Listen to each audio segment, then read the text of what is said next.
Peace, Israel, and Yah bless. Thy righteousness is an everlasting righteousness, and thy law is the truth. It is the Sabbath day. I hope you're having a blessed Sabbath day. Excuse me. I do believe it's September the 15th, I believe. 15th or the 14th?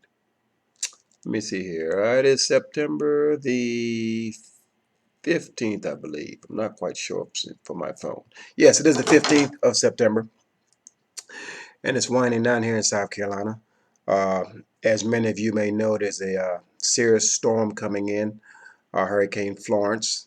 Uh, I currently reside in the northern part of the state of South Carolina, so we're so far inland. All we're seeing here is a little bit of rain and a little bit of wind, and that's about it. There's no flooding here where I am, and the Most High has sustained me and my house in this area, so I'm thankful for that. All right. Uh, this segment, I would like to title this segment, So What If We Disagree? I'd like to title this segment once again, So What If We Disagree? And I'm going to go over some current events. I've got about 10 points that I would like to cover in this segment. Uh, also, it's currently the time of the year where, for some reason, whatever falls off of the trees here in South Carolina makes me extremely ill. So I'm kind of running a temperature. And, so if you see me sweating bullets, if my voice sounds a little crazy, it's because I'm kind of ill right now due to the effects of the pollen of the of the autumn season, or the fall, so to speak. All right, so what if we disagree? Now, I've placed a few videos up explaining night and day, etc. And there were a few brothers that disagreed. And they made known to me that they disagreed, and I'm thankful for that. For we will not all see eye to eye, okay, until the Most High brings again Zion. So there will be different areas of the book where we will disagree. However, the key thing as it pertains to the house of Israel is that our people have been in such disarray that once we disagree on one thing, we tend to not have the willingness to agree on anything. Okay? Uh, if I have 50 pieces of a puzzle and the next man has 50 pieces of the same puzzle, and it just so happens that we grab the first piece and it doesn't fit, we can spend all day on who's right and who's wrong, while we have 49 pieces on my side and 49 pieces on your side, that we can put down that one piece and grab another piece and see if that fits. We have been too concerned and caught up in either being right, number one, okay, or trying to one up each other, etc. With the two brothers that I've had the discussion with, it was very respectful. It was done in the spirit of the Most High, and for that I am thankful.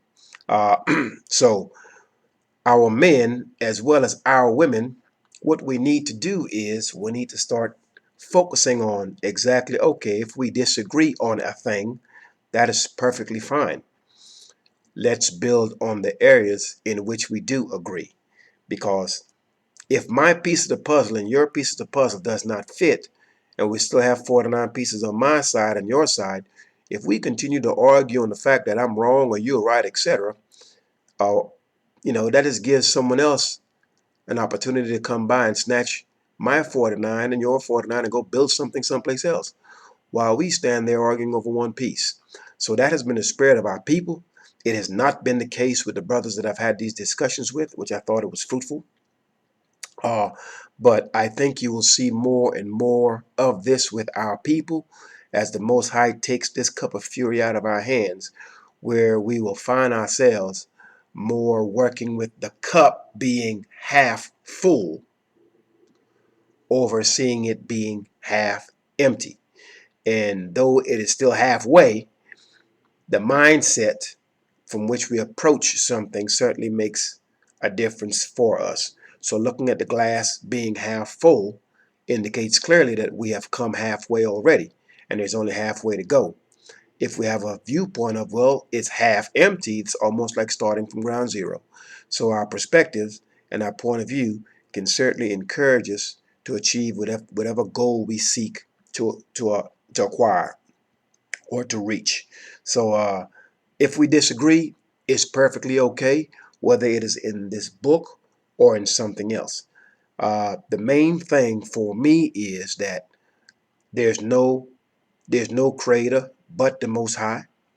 There's no savior but the Most High. The Most High is one; He's not three. And we are to keep the laws, statutes, judgments, and precepts, for they are in full effect. Okay. If we can agree on that, then we have and that goes for anyone. Then we have a basis in which to build. But if you're into the Holy Ghost and someone died for our sins, etc., etc., I don't agree with that, and it'll be very hard for me to sit down and deal with anyone who's on that level, for it has failed us for over 400 years. All right, point two I'd like to discuss would be fleeing the teaching of the serpent seed, the exposing of lies, the fleecing of our people. As I go on YouTube and I kind of listen to different videos, listen to different people, and watch the daily news, etc., it is always good to take a temperature, get a feel, a gauge for the house of Israel in their current plight, whether it be here or other places on the earth. What I'm seeing is that the house of Israel, we are fleeing these churches. We are fleeing the teaching of the serpent seed, the God is three people concept, etc., and someone died for us, etc. Okay? Because our people are actually taking the time to go into this book and read it.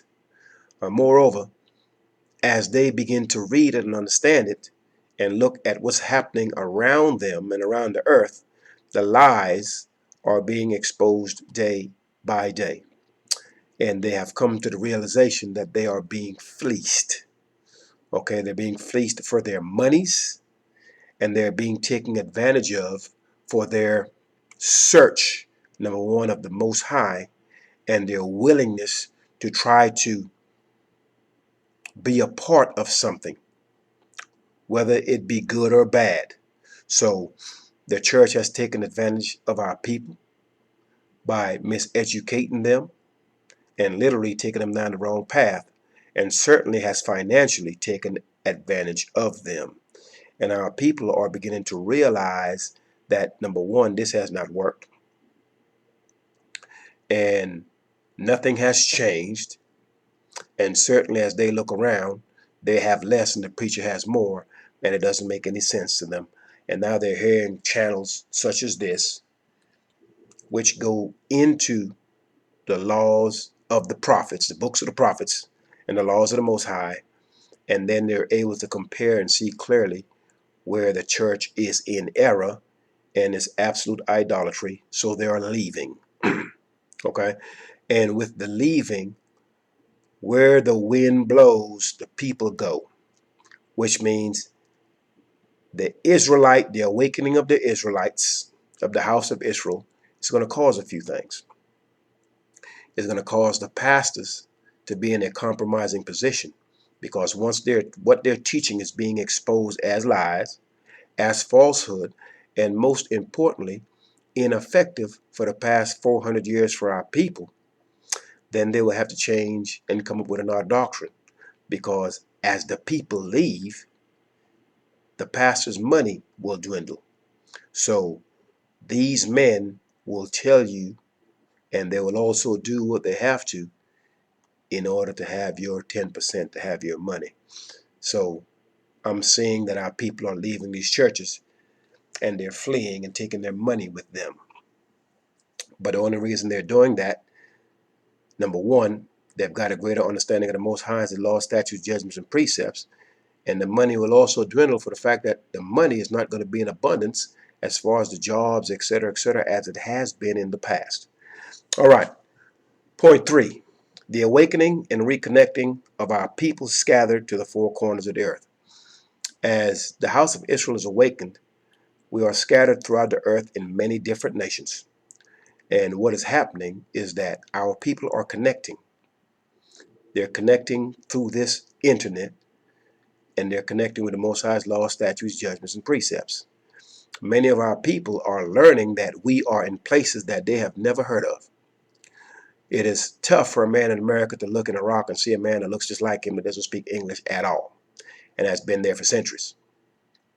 Someone that's in India, some of them that's in the islands in certain places of the Pacific. So we're learning of their people in many other places who look just like us, that does not speak the language we speak. However, the one commonality that they have is they are wearing these curses day in, day out, as we are here in America and everywhere else in the diaspora. So we are hearing their side. They're actually telling us exactly what their experiences are. We're sharing our experiences with them. Now, America is headquarters. All the peoples of the earth that looks towards this place, heathen and otherwise. So the Israelite here in America is going to be given a very specific task, for the simple fact that everyone follows the culture of the Israelite that's in America. And if they're not following Israelite culture that's in America, they're following the ways and the customs of Americans as a whole.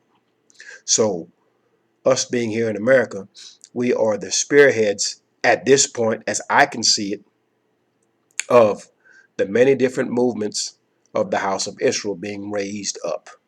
Okay, so our people is being awakened, and all of this information is crossing continents.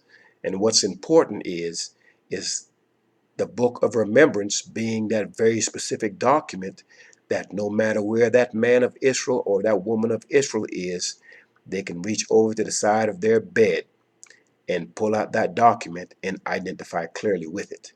And that was left for the remnant that would consider upon the name of the Most High and call upon it. And so therefore that document was made as we start to connect the dots, and the house of Israel start to quote unquote see his seed. Isaiah 53, we start to kind of understand and link up our heritage and understand exactly what has happened to us as a people as a whole. So we certainly are awakening and we are connecting. And as we do this, the many different barriers that's been placed in the midst of our people, for our enemies have never intended for us to know how to read in the first place. Because once you're able to read, you can certainly contend with what's being said. So we were in no positions to argue with the pastor or anyone else because we were not able to read. We had to take everything at face value. And though we have these books and we have the ability to read, many of us refuse to do it. So with the knowledge that we have gained, we're doing what oppressors have never intended us to do or expected us to do. It's for us to be able to connect cross-continent using this book. All right? And so let's continue to do that. Now, point 4. Fear and concern for an ideology that was not taught to us by our oppressors. Everything is being done by the media and others and governments to try to stifle this quote unquote Israelite movement. And there are many camps. As I have said before, you will see the crumbling and the crushing of these camps. For many of them, if not all of them that I've seen, are in some form of idolatry, and they are fleecing the people for their monies. And they're speaking of an idol that no prophet ever spoke of, that died for the sins, is coming back to get people, etc., etc. Okay, so you're seeing these many camps, and they're huge in numbers. Okay, but we have to remember that this is not a numbers game. For example, the herd mentality. If all or the majority of the house of Israel were walking within the law, statutes, judgments, and precepts of the Most High, we would not have been here in the first place. So the reason why we were scattered to the four corners of the earth is because the vast majority of the house of Israel chose to walk after idols and things where the Most High did not delight in. Idolatry, for example. So the remnant is a small percentage of the whole. Okay? So if you have taken a hold of this covenant, understand these laws, statutes, judgments, precepts, and you're doing them, and you're seeing, 10 of your buddies with some other group or walking after some idol, etc., do not be caught up in numbers, okay? Because what is going to return back to the land is going to be but a remnant, okay? Small percentage of the whole, because the whole, the vast majority, was walking contrary in the first place. And that's why you're hearing this message, because our forefathers had walked contrary, the vast majority of them, and thus the whole family was scattered to the four corners of the earth. So what you have now is a fear of these many different people, okay, are now thinking in ways and acting in ways that our oppressors did not teach us how to act or how to think in this manner. This is fearful because now they have a set of people that's in the midst of them that they no longer control their ideology, how they think. But keep in mind that we are captives in the many nations. Now, when you take a prisoner of war, okay, and you bring him into your midst, okay, he can assimilate all he wants. The man that has captured him, or that the enemy, the army that have captured him, or that nation that has captured him, they still have to sleep at night. So they have to give certain comforts onto him to ensure that he does not slit their throat at night. So with that said, the house of Israel has been appeased to some degree. But even with that, those who have taken us captive have certainly put in place a contingency plan. What will we do when these people begin to be out of hand, out of control, or their numbers increased so much that they rival ours? So remember that there has to be a contingency plan on how to deal with our people once we decide to rise up. Now, this rising up is not with guns or anything else. This rising up is within the law, statute, judgment, and precepts of the Most High. The Most High did say that He will raise us up out of all the countries, all the nations that He scattered us. So what you're going to see is different pockets of the earth where our people dwell. You're going to see them rising up.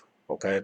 Now, what we do not have at this present time is we do not have all of the house of Israel walking after these laws, statutes, judgments, and precepts. What we do have is you have a select few that's doing that, and then you have some that's teaching something close, and then it's mixed with some Christianity someplace. Okay, so there are some that don't have the whole picture just yet. They're still walking after idols, but still want to speak of the Most High's law, statute, judgments, and precepts. But in time, and hopefully soon, they will come to an understanding that the Most High's law, statute, judgment, and precepts from Genesis to Malachi, that's all it is. Anything that's after that is new, it's been added, and it's not the Most High's word. So we would hope that those individuals who do seek the Most High with their whole heart and their whole soul will come to that understanding. But that takes time. We do not all come to the same understanding at the same time. So we will see exactly how that shakes out. But there is a fear and a concern for those of the nations who are looking around and seeing that our people are getting on one accord. That is frightening to them. Moreover, it is more frightening to see that our people are getting on one accord cross seas. Okay? So, and that is being done via this internet. So this is a means of communication. And like I've said in past videos, when at war, the first thing you seek to do is cut the communication of your enemy. So ensure that you're learning all that you can learn, whether you're far or near. That way, if this medium is ever removed, you know exactly what it is that you should do. All right, point 5. The religions of the earth will crumble before your eyes. Their lies and idols will be stamped out. Their followers will be greatly ashamed. Now, the earth has many religions. Okay? As you look at the many religions of the earth, and then you look at the Most High's law, statutes, judgments, and precepts, you realize clearly there's a contradiction in that, in all of them. Okay? So what has to happen now is the Most High he has to simply lift up his hands against his enemies. It has to be made plain once and for all exactly who is the king of the whole earth. It has to be made once and for all, made plain for everyone to see exactly who the Most High's people is. So what has to happen for that to happen is the Most High has to crush his enemies. And all those of the Western nations, the European nations, they have placed stock in JC. Whether it be the Orthodox Church, the Catholic Church, or any other form of the church, it's all idolatry. And the Most High will crush it. And the house of Israel that has walked after this, they will see clearly that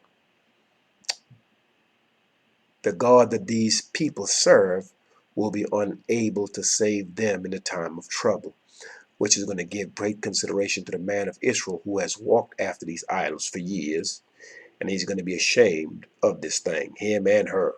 So they have to be stamped out. They have to be removed. That is all of these religions. For the first order of business when the house of Israel returns back onto the Holy Land is to knock down all of those mosques and synagogues and everything else that sits on the Most High's holy land. First order of business is going to be to remove those. Okay, so you will see, and I don't think this is too far away, to where everyone's faith, their belief, in whom they place their trust in, they're going to have a very, very fair opportunity, every man on the earth, to call upon his God, to call upon his strong one to see if he works or not. So we will all get that opportunity. So whether you believe or don't believe, it really doesn't matter. For every person on the earth will see this. Point 6, Syria. Mask off, gloves off. As we look in Syria, we know clearly that the scripture states that Damascus will be a rubbless heap. Okay? Now, one way to make a city a rubbless heap would be with bombs. They've been fighting up in Aleppo. It's moved down to Idlib. This is still a northern part of Syria. Damascus is down in the south. Now, today, a report stated that the Israelis had launched some missiles towards the airport in Damascus, and that they had sent some anti-missile rockets up and shot the missiles down that was shot by Israel. What is happening now is this. Number one, we have what you would call terrorists or militants that's trying to overthrow a government. But these militants are backed by other governments. And so now every attempt has been made in which to make the Assad government look bad, to give a pretext to attack him. They all have failed. Why? People have smartphones. People have cameras everywhere.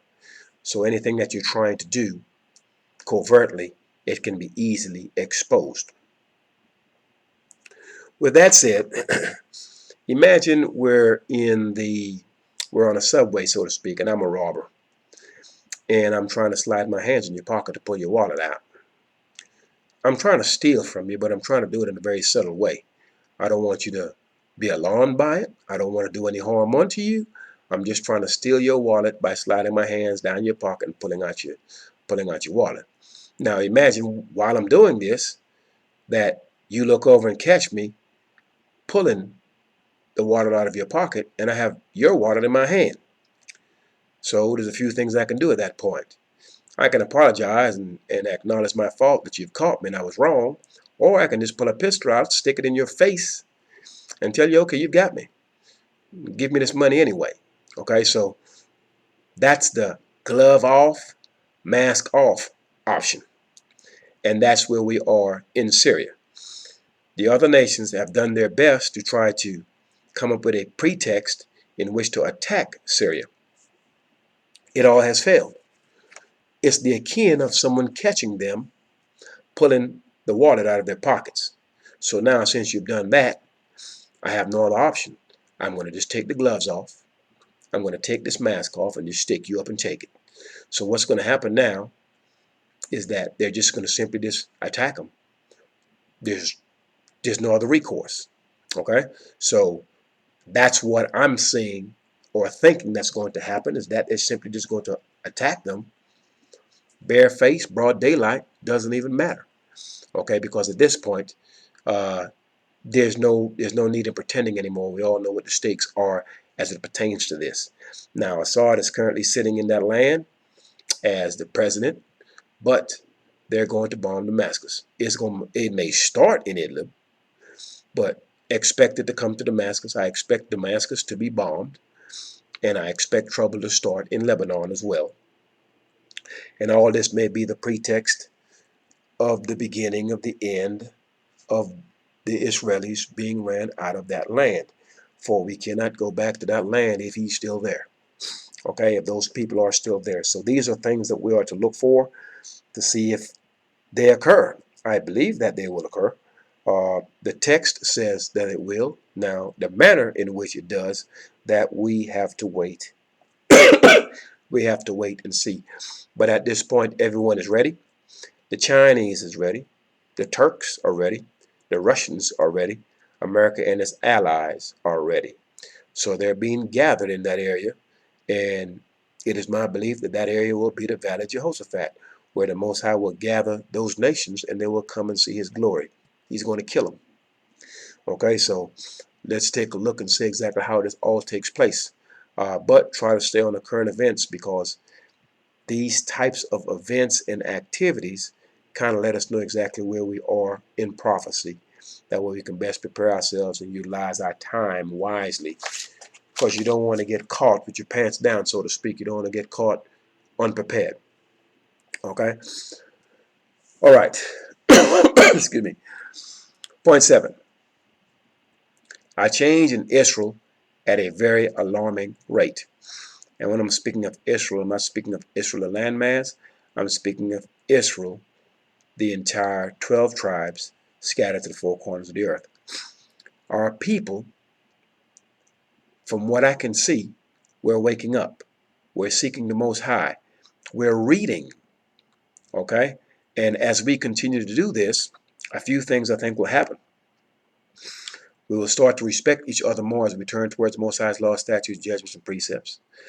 That cup of fury will be taken out of our hands.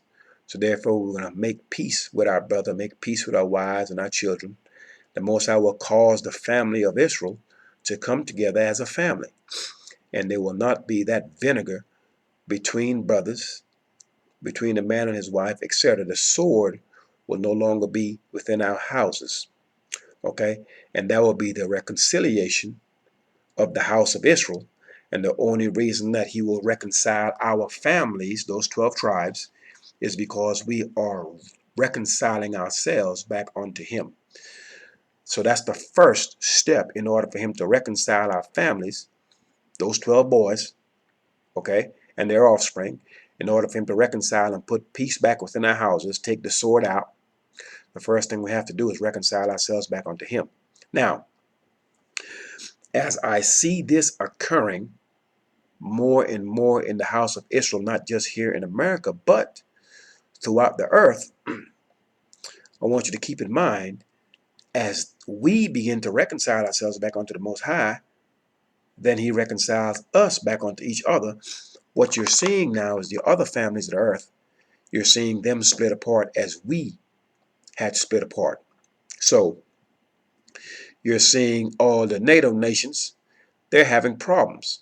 They're splitting up and they're at each other's throats. And you're going to see the disturbances in the midst of their nations. So as our family was torn apart and the sword sent after us, when he takes that cup of fury out of our hand and gives it to them, then all the things that we have had, all those curses, that we have experienced and seen, we will see this upon our enemies. So he is now splitting up those families, splitting up those armies, and they will be at each other's throats. And we will just sit back and watch this. All right. Point 8. When hard times come, war, famine, and confusion. Now, as I've stated, we're looking at a situation in Syria, which can be very tricky. It can get very violent quickly, and it can certainly have a serious economical impact on the entire earth. Now, our people are the poorest of peoples just about anywhere. So if there's going to be any kind of economical hardship, we will certainly feel it the most. If there's any famine, like I've said before, I'm in South Carolina, and we've had a hurricane come through, not in my area, but it certainly has hit the state. It has killed a few people, certainly has done some flooding and done some damage, etc. You know, if the grocery stores are closed, we have no access to that. If the power goes out, we have no access to that. So our people during a time of famine, during a time of war and utter confusion, we have no resources, and we have no recourse other than to seek to those who have oppressed us. As the Most High said, that we will want for all things, okay, at the hands of our enemies. They will control everything, and anything that we so desire, we pretty much have to go to them to get it. Okay, so when these hard times come, war, famine, and confusion, excuse me, I'm back, excuse me. Uh, yeah, when these hard times do hit, we will be most affected, okay? Uh, in a time such as a hurricane, etc., you're forced to evacuate. You may lose time at work. You have to travel. All of these things are unexpected expenses, and our people are not always equipped for such, for such an emergency. And so therefore, when these things do occur, and this hardship does hit, okay, this will give us an opportunity to really determine exactly where our faith lies, our faith, F-A-I-T-H, okay, where our faith lies, and we will see exactly who do we turn to, okay, because there's no one else to turn to. We have no grocery stores, we own no gas stations or anything of the sort. So if our enemies decided you cannot get gas here, or you cannot get your food here, you cannot get any of your supplies here, then we have nowhere else to turn. So we have to be mindful of these things. Should these things occur, when these hard times occur, where do we go? Number 9, arm yourself with the breastplate of righteousness, Yah's law. As I just previously stated, when the tough times come, we simply don't have anything. So what we must do, we must arm ourselves with a breastplate of righteousness. That is our protection. Now, to some people, they may not want to hear that. They're going to want to hear, well, get water, get supplies, get bullets, and, perishable goods. And that's all fine and dandy. In a state of emergency, okay, or if you're going to prep for hard times, it will be good to have, goods that will last a week, 2 weeks, 3 weeks. It's good to have fresh water, etc., etc., etc. But for how long, excuse me, for how long will that last, and how long can that sustain you? So at the end of the day, we have to place our trust in something, okay? And we have to place our trust in someone. Uh, and thus far, that which we have placed our trust in still has us at the bottom of the barrel. And we have placed our trust in Christianity, those of us that's in the Western nations, okay? We've placed our trust in Christianity, and we are at the bottom of the barrel still. So at some point, we have to consider whether this is a path worth staying on or not. So we have to make a decision. And what I'm suggesting to you is that you take a hold of the Most High's law, and He will sustain you in the time of trouble, in the time of famine, and in the time of confusion. Because what you will find in that time of confusion and famine and war, the pastor will be just as scared and confused as anyone else, and he won't have any answers. Point 10. And I will close with this. Pay close attention to our people and to our enemies. Pay attention to current events. It's critical in understanding what happens next and how to position ourselves to be delivered. We have been scattered to the four corners of the earth, and everyone is looking for a deliverer now, or for deliverance. The house of Israel, we're to deliver ourselves. Deliver yourself, O Zion. How do we do this? We do this first by returning to the Most High's laws, statutes, judgments, and precepts, as he states clearly in Deuteronomy chapter 30. Once we have done that part, that is our halfway point, then he will do the rest. Okay, then he will hear us, then he will help us, then he will heal us. Okay, then he will return and gather us out of the many lands where he has scattered us. So we first must do our part by meeting him at the halfway point. Okay, so as we do that, then we're looking for that deliverance to be taken out of these many lands and delivered back onto the land that was promised unto our forefathers.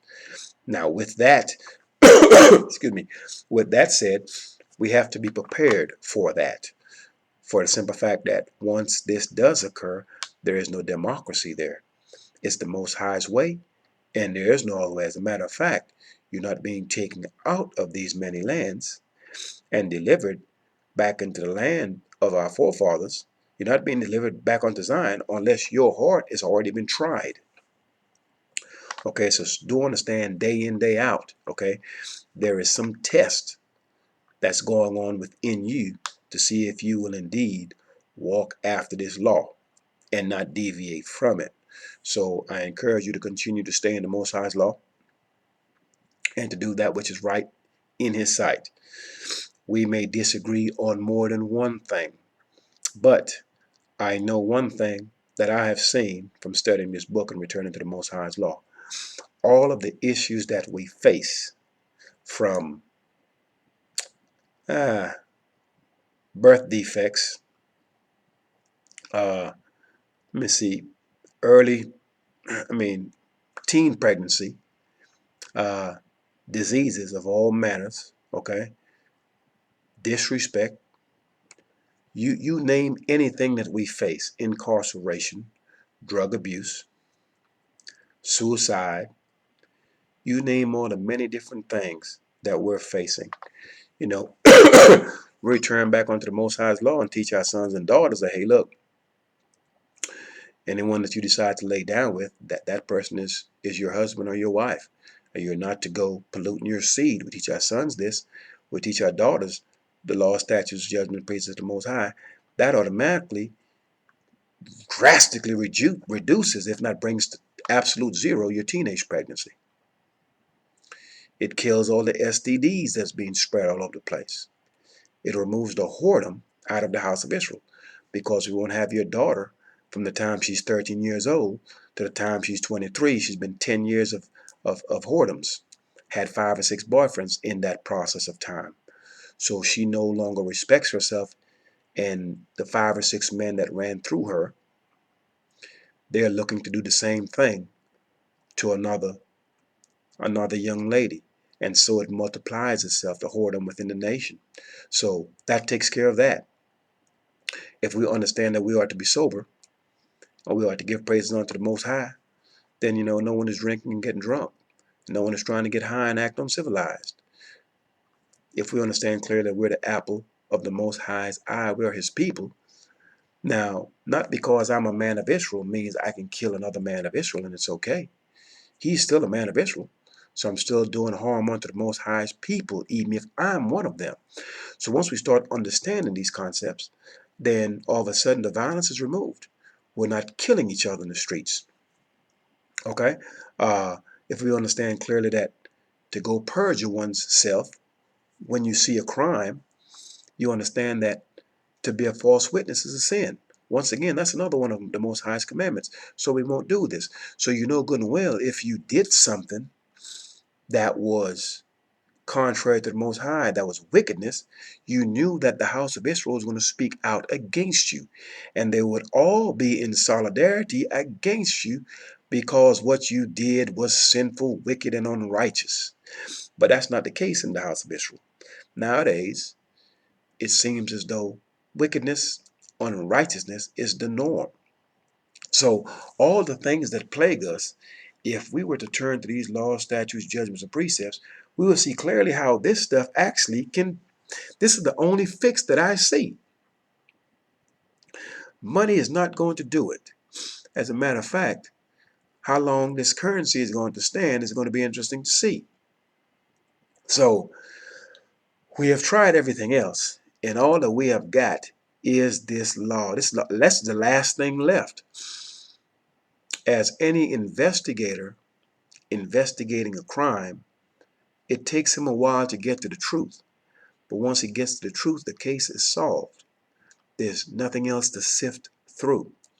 We have been sifting through for centuries. Okay? And finally, we are to the truth. And the truth is this law. And we have to turn to it.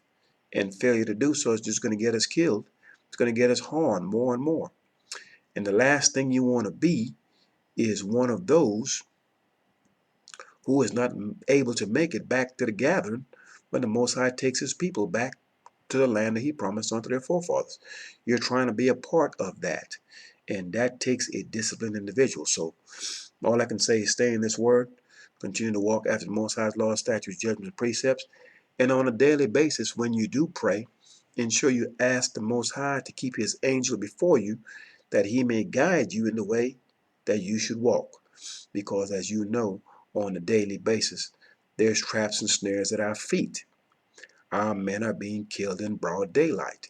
And the cameras, whether they catch you with your arms up, down, or it doesn't matter once you've been killed. But like I've said before, you have seen where a man of Israel can be killed and everyone walks scot-free. You will also see the days where it is speaking against a man of the Most High will carry a punishment. So you're going to see this great reversal. Just make sure that you're on the right side of it. Peace, Israel, and Yah bless. Thy righteousness is an everlasting righteousness, and thy law is the truth. Peace.